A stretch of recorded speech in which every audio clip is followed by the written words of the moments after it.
नमस्कार दोस्तों, आज हम फिजिकल ज्योग्राफी के सबसे बेसिक लेकिन सबसे इम्पोर्टेंट पार्ट की बात करेंगे। महाद्वीप यानी कॉन्टिनेंट्स और महासागर यानी ओशंस। ये दो चीजें ही दुनिया के भूगोल का आधार हैं। सबसे पहले समझते हैं कि महाद्वीप और महासागर होते क्या हैं। महाद्वीप यानी कॉन्टिनेंट्स जमीन के बड़े बड़े हिस्सों को कहते हैं जो दुनिया की 29% सरफेस एरिया को घेरते हैं। आपके आसपास जो भी ज़मीन है, चाहे वो आपका घर हो, सड़क हो या पहाड़, ये सब किसी न किसी महाद्वीप का हिस्सा है।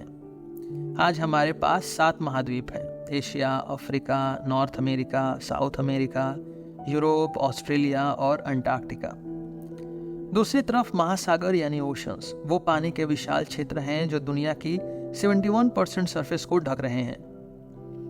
ये महासागर सिर्फ बड़े पानी के हिस्सों को नहीं बल्कि दुनिया के क्लाइमेट, बायोडाइवर्सिटी और इकोनॉमी को कंट्रोल करते हैं। हमारे 5 बड़े महासागर हैं: पैसिफिक ओशन, जिसे हम हिंदी में प्रशांत महासागर कहते हैं; अटलांटिक ओशन, जिसे अटलांटिक महासागर कहा जाता है; इंडियन ओशन यानी भारतीय महासागर; साउदर्न ओशन यानी दक्षिणी महासागर; और आर्कटिक ओशन यानी आर्कटिक महासागर।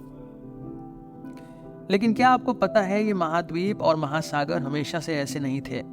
जब धरती बनी थी तो ये सब एक जगह पे थे। आइए अब ये समझते हैं कि ये कैसे बने और ये अलग अलग जगह पर कैसे पहुंचे। सबसे पहले एक समय था जब सारी जमीन एक ही जगह थी। उसे हम पेंजिया कहते हैं। करोड़ों साल पहले धरती पर एक ही बड़ा लैंडमास था जिसमें सब कॉन्टिनेंट्स जुड़े हुए थे। लेकिन धीरे धीरे धरती के अंदर जो टेक्टोनिक प्लेट्स हैं उन्होंने मूवमेंट शुरू किया और ये लैंड मास टुकड़ों में भी बट गया। इस थियरी को कॉन्टिनेंटल ड्रिफ्ट थियरी कहते हैं। इस थियरी के जरिए हम समझते हैं कि महाद्वीप कैसे अलग हुए और ये अपने आज की जगह तक कैसे पहुंचे। धरती के नीचे प्लेट्स हिलती हैं और इनकी वजह से कॉन्टिनेंट्स अपनी जगह से धीरे धीरे मूव करते हैं। ये प्लेट्स आज भी हिल रही हैं और इसी वजह से आपको कभी कभी अर्थक्वेक्स महसूस होते हैं। जैसे जैसे प्लेट्स हिलती हैं धरती का शेप भी थोड़ा थोड़ा बदलता है। ये मूवमेंट करोड़ों सालों से चल रहा है और आज भी चल रहा है। इसी मूवमेंट की वजह से हिमालय जैसे बड़े पहाड़ बने और इसी प्रोसेस ने इंडियन ओशन को अफ्रीका से अलग किया। अब बात करते हैं ओशियनिक एक्सप्लोरेशन की, यानी समुद्रों का अन्वेषण। दुनिया की सबसे पुरानी और इंटरेस्टिंग कहानियों में से एक है कि पहले समय के लोग ओशन के पार क्या है ये समझने के लिए समुद्रों का सफर किया करते थे। दुनिया को समझने का सबसे बड़ा जरिया ओशन का सफर था। समुद्रों को पार करके नए नए देश खोजे गए, नए ट्रेड रूट्स बनाए गए और आखिरकार ये ओशंस ही बने दुनिया के ट्रेड और संपर्क का आधार। जैसे वास्को डी गामा ने समुद्रों के रास्ते भारत तक अपना सफर किया, या कोलंबस ने अटलांटिक ओशन पार करके नए दुनिया का पता लगाया।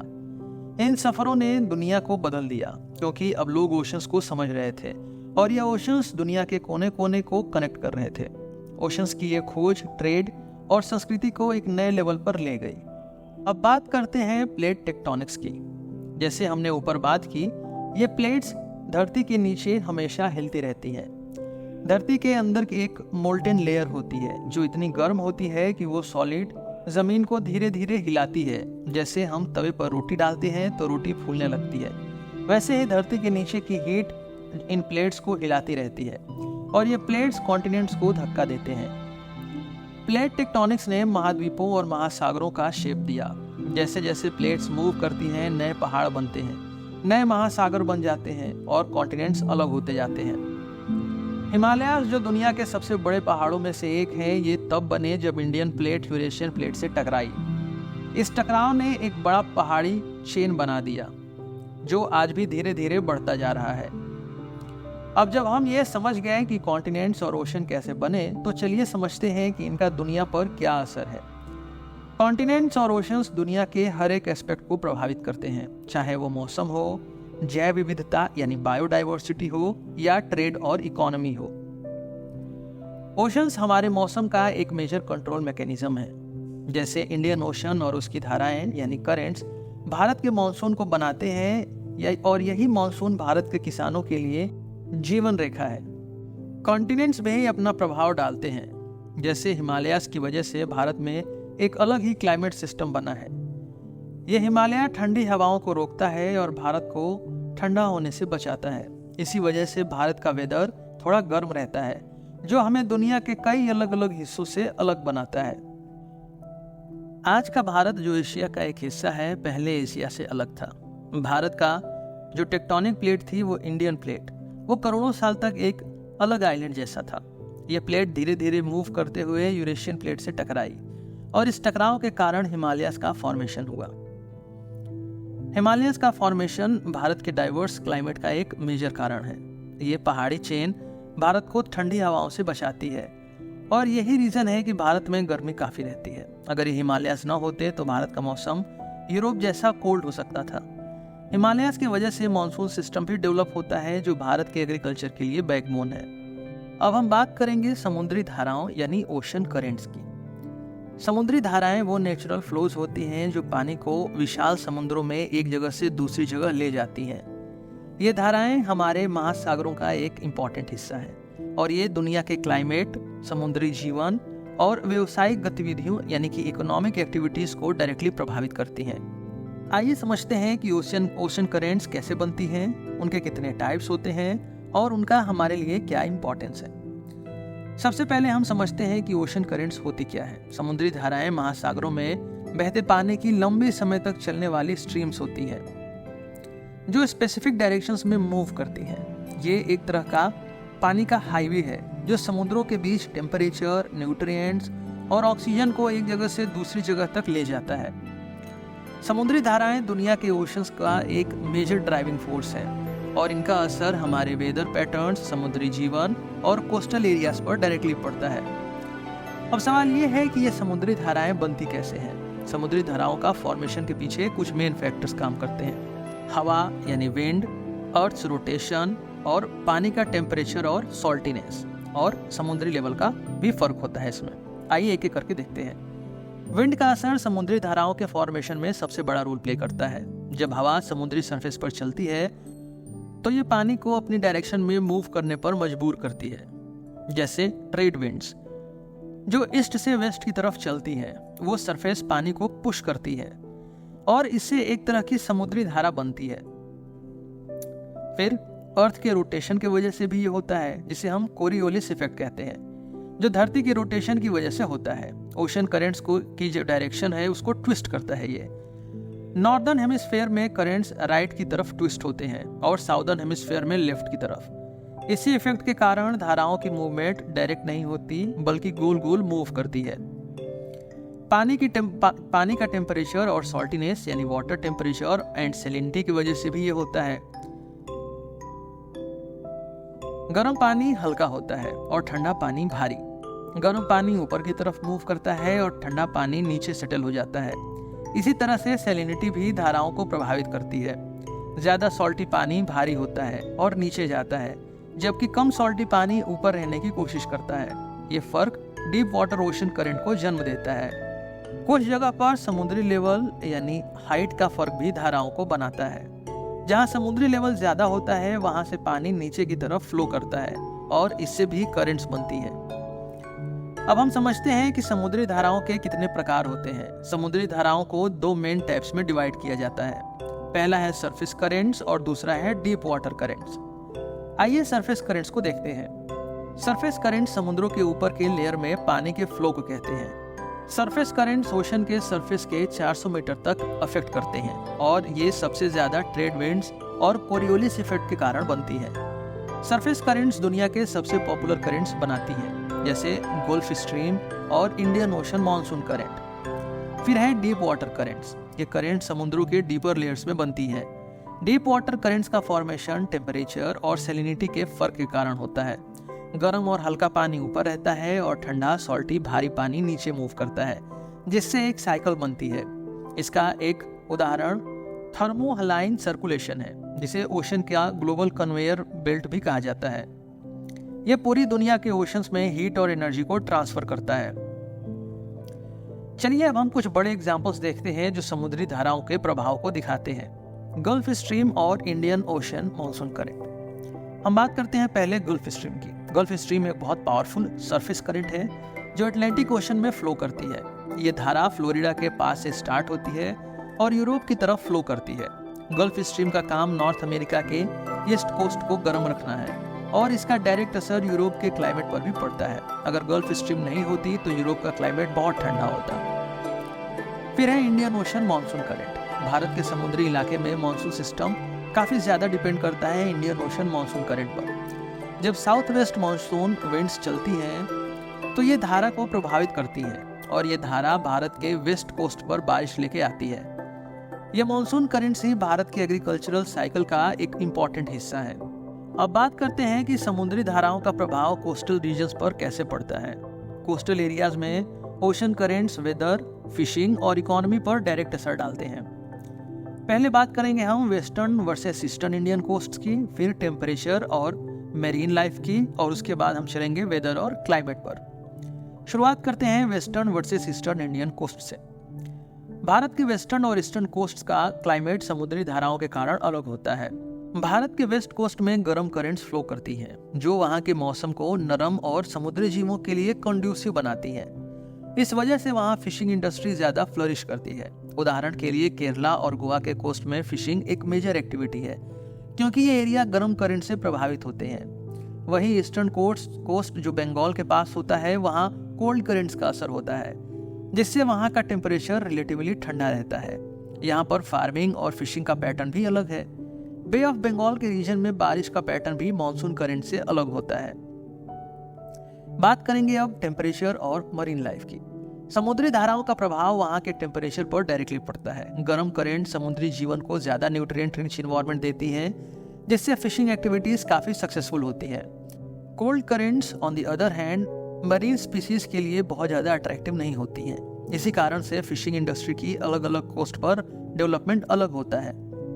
अगर बात करें वेदर और क्लाइमेट पर असर की, तो ओशन करंट से कोस्टल एरियाज का जो मौसम है वो डायरेक्टली प्रभावित होता है।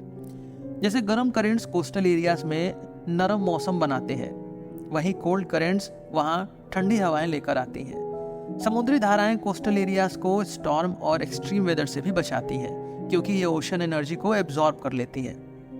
अब हम समझेंगे कि समुद्री धाराएं यानी ओशन करंट्स कैसे हमारे ग्लोबल क्लाइमेट को प्रभावित करती हैं। हम देखेंगे कि एल नीनो और ला नीना जैसे इवेंट्स का हमारे मौसम पर क्या असर होता है और कैसे भारत के मौसम और समुद्री धाराएं एक दूसरे से जुड़ी हुई हैं। इसके अलावा हम ये भी समझेंगे कि ग्लोबल वार्मिंग समुद्री धाराओं को कैसे बदल रही है और इससे फ्यूचर में क्लाइमेट पर क्या इम्पैक्ट होगा। समुद्री धाराएं दुनिया के क्लाइमेट सिस्टम का एक इंटीग्रल हिस्सा है। ये धाराएं ओशंस के गर्म और ठंडे पानी को ग्लोब के अलग अलग हिस्सों में डिस्ट्रीब्यूट करती हैं, जो विश्व के टेम्परेचर और वेदर पैटर्न्स को रेगुलेट करता है। जब समुद्री धाराएं किसी भी तरह से शिफ्ट होती हैं, तो इसका असर सीधा क्लाइमेट पर पड़ता है। एक क्लासिक एग्जांपल है एल नीनो और ला नीना फिनोमिना का। एल नीनो क्या है? देखिए, एल नीनो एक ऐसा नेचुरल इवेंट है जो पैसिफिक ओशन के वार्म वाटर्स में होता है। जब समुद्री धाराएं पैसिफिक के गर्म पानी को ईस्टर्न डायरेक्शन में मूव करना शुरू करती हैं, तो इससे समुद्री सरफेस का टेम्परेचर बढ़ जाता है। इस वार्निंग का असर दुनिया भर के वेदर पैटर्न्स पर पड़ता है। जब अल नीनो होता है तो ये ग्लोबल टेम्परेचर को वार्म करता है। इस वार्मिंग से जो ट्रॉपिकल रीजन्स हैं उनमें ड्रॉट्स, साउथ एशिया में रेनफॉल का रिडक्शन और कहीं कहीं पर एक्सट्रीम वेदर इवेंट्स जैसे फ्लड्स और स्टॉर्म्स बढ़ जाते हैं। अब अगर पूछा जाए कि ला नीना क्या है, तो ला नीना एल नीनो का अपोजिट फिनोमिना है। ला नीना के दौरान पैसिफिक ओशन में ठंडा पानी सरफेस पर आता है। यह cooling effect world wide temperature को थोड़ा सा रिड्यूस करता है। ला नीना के टाइम पर साउथ एशियन रीजन्स में रेनफॉल बढ़ जाती है। भारत में इसकी वजह से अच्छी बारिश होती है, जो एग्रीकल्चर के लिए बेनिफिशियल होता है, लेकिन दूसरी जगह पर हैवी रेनफॉल फ्लड्स का कारण भी बन सकती है।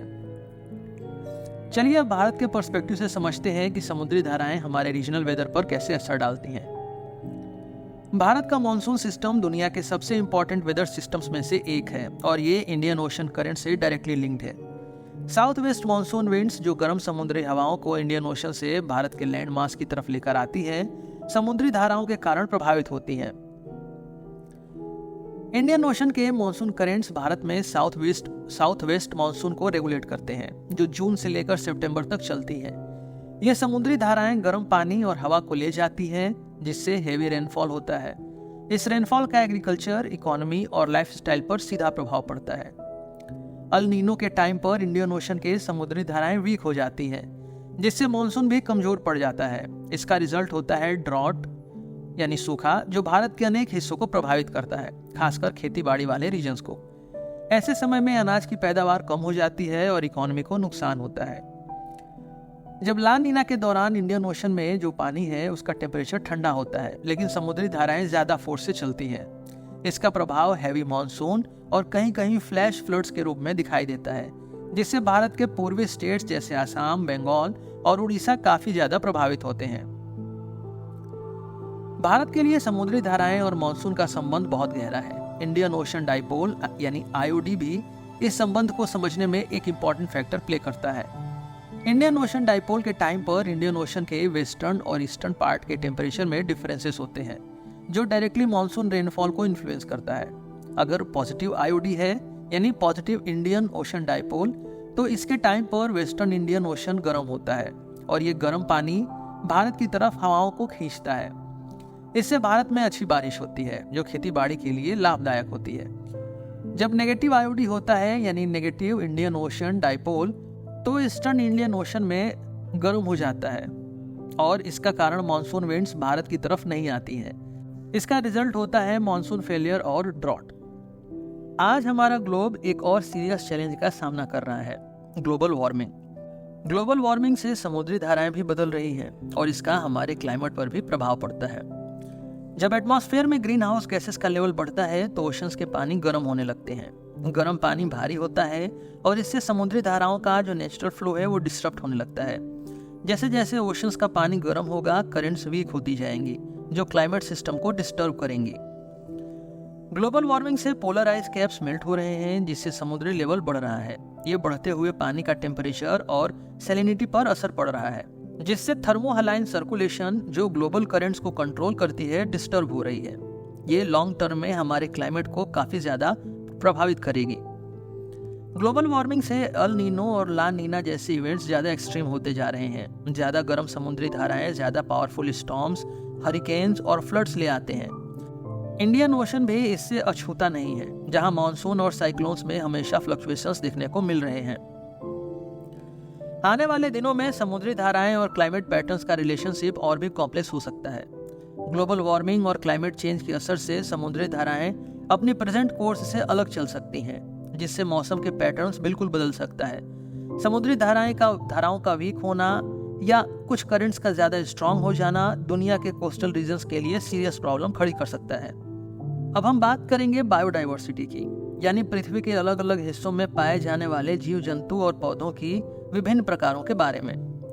बायोडाइवर्सिटी का जो रिश्ता है वो महासागरीय धाराओं यानी ओशन करंट्स और महाद्वीप यानी कॉन्टिनेंट्स के साथ, वही हम आज अभी एक्सप्लोर करेंगे। इसमें समझेंगे कि कैसे अलग अलग क्लाइमेट्स जो ओशन करेंट्स और कॉन्टिनेंटल प्लेसमेंट से बनते हैं पृथ्वी की जैव विविधता यानी बायोलॉजिकल डाइवर्सिटी को प्रभावित करते हैं। इसका असर हमें समुद्री और स्थलीय प्राणियों के जीवन में दिखाई देता है। पहले ये समझते हैं कि क्लाइमेट का बायोडाइवर्सिटी पर क्या असर होता है। क्लाइमेट यानी एक रीजन का लंबे समय तक का मौसम। बायोडाइवर्सिटी कैसे होगी ये डिफाइन करता है। महासागरीय धाराएं यानी कि ओशन करेंट्स और महाद्वीपों की जो स्थिति है वो क्लाइमेट पर सीधा प्रभाव डालती है। जब हम क्लाइमेट की बात करते हैं तो फैक्टर्स जैसे टेम्परेचर, ह्यूमिडिटी, रेनफॉल और सोलर रेडिएशन को कंसिडर करते हैं।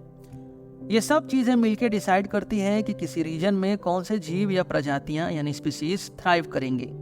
फॉर एग्जाम्पल, जो एरियाज ट्रॉपिकल क्लाइमेट में हैं जैसे अमेज़न रेन फॉरेस्ट, उनमें आपको दुनिया की सबसे ज़्यादा बायोडाइवर्सिटी मिलती है। वहीं जो एरियाज पोलर क्लाइमेट में हैं जैसे एंटार्क्टिका, उनमें बायोडाइवर्सिटी काफ़ी लिमिटेड होती है।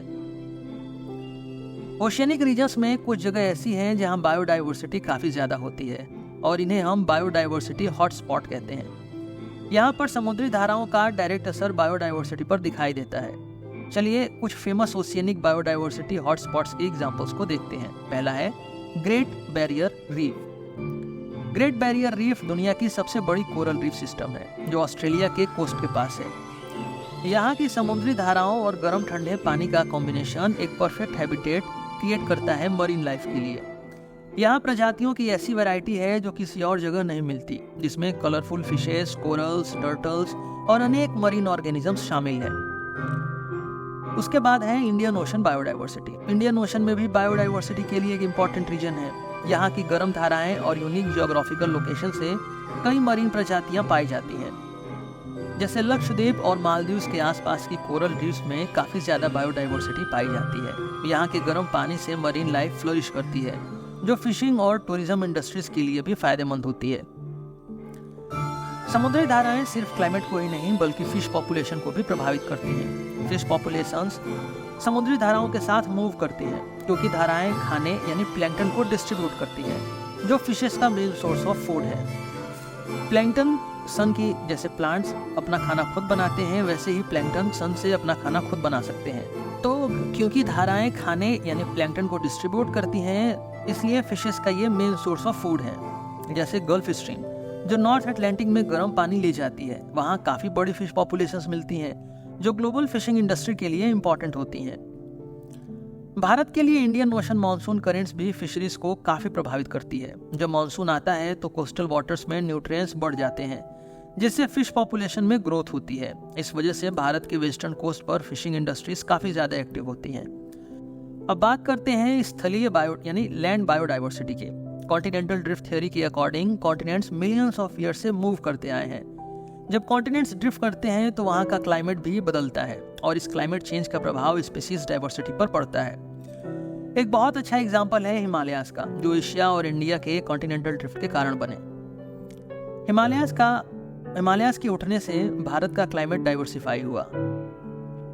जैसे यहाँ ट्रॉपिकल फॉरेस्ट से लेकर अल्पाइन इकोसिस्टम्स तक काफी प्रकार की प्रजातियां डेवलप हुई। हिमालयाज ने मॉनसून को भी रोका, जिसने नॉर्थ इंडिया में एक डिस्टिंक्ट बायोडाइवर्सिटी डेवलप की। यही वजह है कि भारत में आपको वेस्टर्न घाट्स, सुंदरबंस और थार डेजर्ट जैसे अलग अलग जैव विविधता वाले रीजन्स मिलते हैं।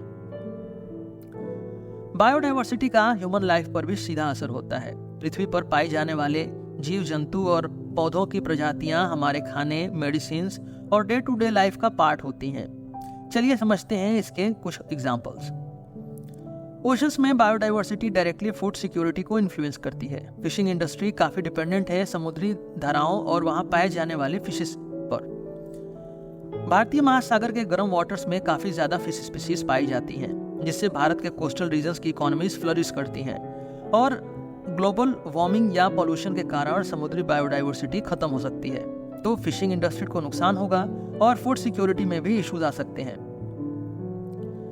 बायोडाइवर्सिटी से टूरिज्म इंडस्ट्री भी प्रभावित होती है। जैसे मालदीव्स और अंडमान निकोबार जैसी जगह अपने कोरल रीफ्स और मरीन बायोडाइवर्सिटी के लिए फेमस है।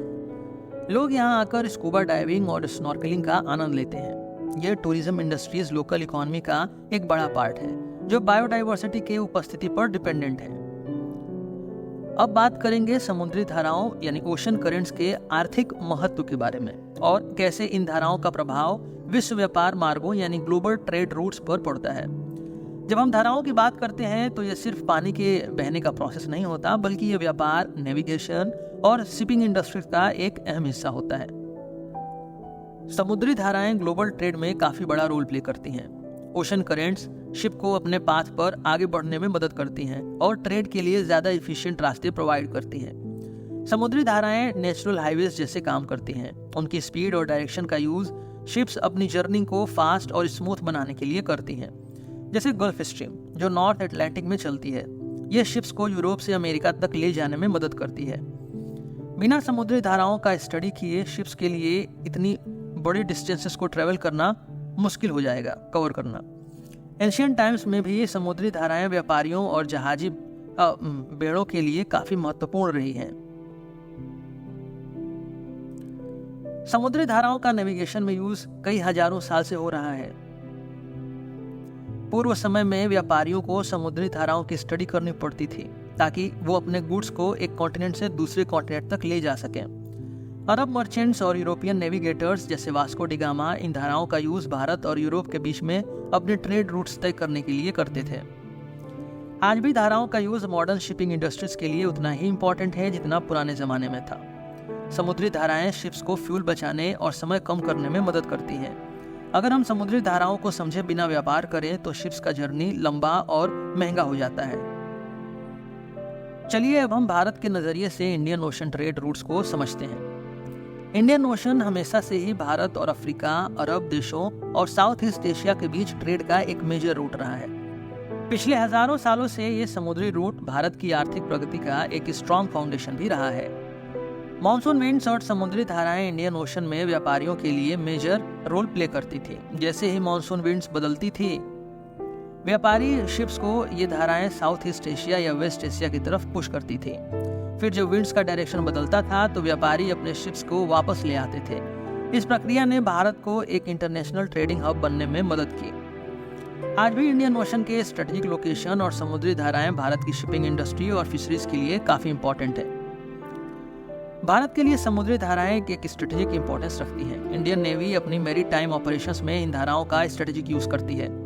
समुद्री धाराएं फिशरीज, ट्रेड रूट्स और नेवल सिक्योरिटी को डायरेक्टली प्रभावित करती हैं। लेकिन दोस्तों, जैसे जैसे ग्लोबल वार्मिंग और क्लाइमेट चेंज अपना असर दिखा रहे हैं, समुद्री धाराओं में भी बदलाव हो रहा है। इन धाराओं का पैटर्न चेंज होने से मैरीटाइम इकोनॉमी भी प्रभावित हो रही है। जैसे गल्फ स्ट्रीम या एल नीनो जैसी धाराएं अपने पैटर्न्स में बदलाव दिखाती हैं, तो इसका असर व्यापार और फिशिंग इंडस्ट्री पर पड़ता है। आने वाले समय में अगर ओशन करंट्स में ज्यादा बदलाव होते हैं तो शिपिंग और फिशरीज को नए चैलेंजेस का सामना करना पड़ सकता है। फ्यूचर मैरीटाइम स्ट्रेटजी का एक इम्पॉर्टेंट पार्ट ये होगा कि कैसे हम चेंजिंग ओशन पैटर्न्स के साथ अपने ट्रेड और इकोनॉमी को एडॉप्ट करें। तो दोस्तों, आज के पॉडकास्ट में हमने काफी इंटरेस्टिंग टॉपिक कवर किए। हमने देखा कि कैसे कॉन्टिनेंट्स और ओशंस पृथ्वी के अलग अलग एस्पेक्ट्स को शेप करते हैं। कॉन्टिनेंट्स के ड्रिफ्ट होने से हमारा क्लाइमेट और बायोडाइवर्सिटी कैसे चेंज होता है। फिर हमने ओशन करंट्स के बारे में बात की और कैसे ये धाराएं ग्लोबल क्लाइमेट और रीजनल वेदर पैटर्न्स को प्रभावित करती हैं, ये जाना। हमने बायोडाइवर्सिटी पर भी फोकस किया और कैसे ये समुद्री और स्थलीय प्रजातियां क्लाइमेट और धाराओं के साथ जुड़ती हैं, इस पर भी बात की। फिर हमने देखा कि ये सब चीजें कैसे हमारे डेली लाइफ और इकोनॉमी को इम्पैक्ट करती हैं, खासकर ओशन करेंट्स और उनका ग्लोबल ट्रेड पर असर। अब सवाल ये उठता है कि ये सारे कॉन्सेप्ट्स हमारे लिए इम्पोर्टेंट क्यों हैं। दोस्तों, ये कॉन्सेप्ट न सिर्फ एकेडमिक के लिए ज़रूरी हैं, बल्कि हमारी डेली लाइफ, व्यापार और इकोनॉमी के लिए भी डायरेक्टली रेलेवेंट है। अगर आप वर्ल्ड ज्योग्राफी को समझना चाहते हैं तो कॉन्टिनेंट्स और ओशंस का रोल समझना काफ़ी ज़रूरी हो जाता है। भारत की मैरीटाइम स्ट्रेटजी, फिशरीज और शिपिंग रूट्स को समझने के लिए भी ओशन करेंट्स और उनका इफेक्ट समझना जरूरी है। इसी वजह से फिजिकल ज्योग्राफी एक ऐसा टॉपिक है जो हर व्यक्ति के जीवन से डायरेक्टली जुड़ा हुआ है। इस पॉडकास्ट का मकसद आपको एक सिंपल और इंगेजिंग तरीके से ये सब टॉपिक्स समझाना था। अगर आपका कोई सवाल या सुझाव हो तो मैं आपको इनवाइट करता हूं कि आप कमेंट सेक्शन में अपने सवाल ज़रूर पूछें। मैं कोशिश करूंगा कि आपके सभी डाउट्स का जवाब दूं। ये एक ऐसी यात्रा है जिसमें हम सब साथ चल रहे हैं और आपके सवालों से हम और भी नए इंसाइट्स एक्सप्लोर कर सकते हैं। एक और नए टॉपिक के साथ हम फिर आपसे मिलेंगे। तब तक के लिए धन्यवाद। जय हिंद।